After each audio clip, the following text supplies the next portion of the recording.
Hi, I'm Scott Olson with FounderBuzz, and I'm here today with Kine Paulsen with Ingri Dahl. Thanks for being with us today. Thank you. Thank you so much for having me on. It's definitely a pleasure. I always like to start out. Why don't you tell us a little bit about who you are and what you do?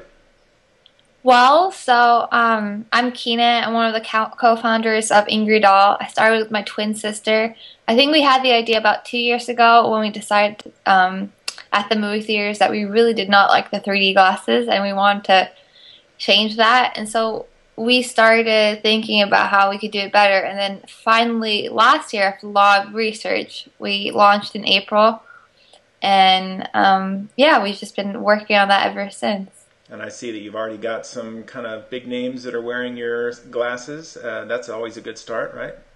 Yeah, I mean, people have been really, really supportive. We've never actually had a PR agency, so everything that we've done has just been kind of the untraditional route where we've contacted people and they've been supportive. So That's great, and it can't hurt that the 3D television is also selling. So not only can people wear it when they go to the movies, but also in their home as well, right? yeah, no, that's definitely a plus. I mean, we didn't see that when we were starting because we come from finance background, so we really didn't know where the 3D technology was going. But yeah, we've been really lucky in that aspect too. Okay. Well, so one of the things I saw is that you're getting your company off the ground and are trying to get it started with a project on Kickstarter. So I'd love to hear about how that's going. That's something that's really, grown recently. So what has your experience with that been, and how'd you get started there? Well, we took it on Kickstarter about 5 weeks ago. I think we're currently at 37% with I think something as 130 backers. We've just gotten tremendous support. And the reason why we took it to Kickstarter was because we were having a hard time funding the second collection. And we got a lot of people that contacted us or that we contact and ask for advice, and they say, why did you try Kickstarter first? And so that's what we did. We made a little video introduction, and we've just been trying to promote it ever since. But it's definitely an emotional ride, I'll tell you that, because you get so excited when people back, and then there might be a time, during the day when people are, it's really, really quiet, and you're like, oh, we're not going to make it, you're not going to make it. Right. So, yeah, I mean, Right. but so far, so good. So there's certainly the element of suspense involved with it.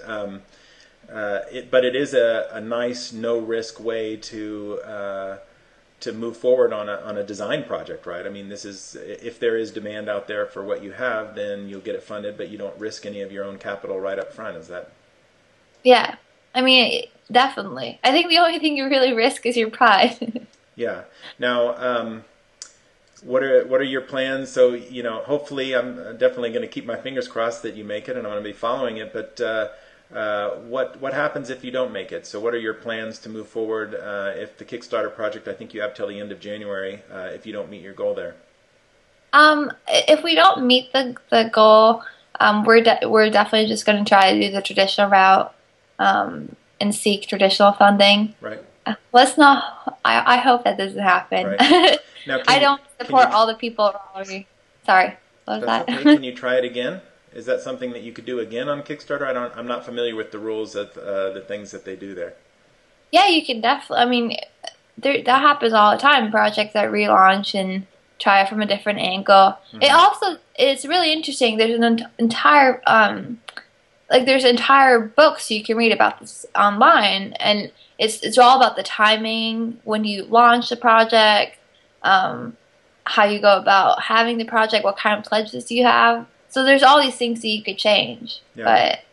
But and it's actually interesting because we passed the 30% mark this week, and there's a 90% chance, Kickstarter says, of funding your goal when you pass the 30% mark. So I really hope we can be in those 90%. Well, hopefully we can get the word out, and I'll try to help do that. Now, you started this company when you were in college at USC. Is that correct?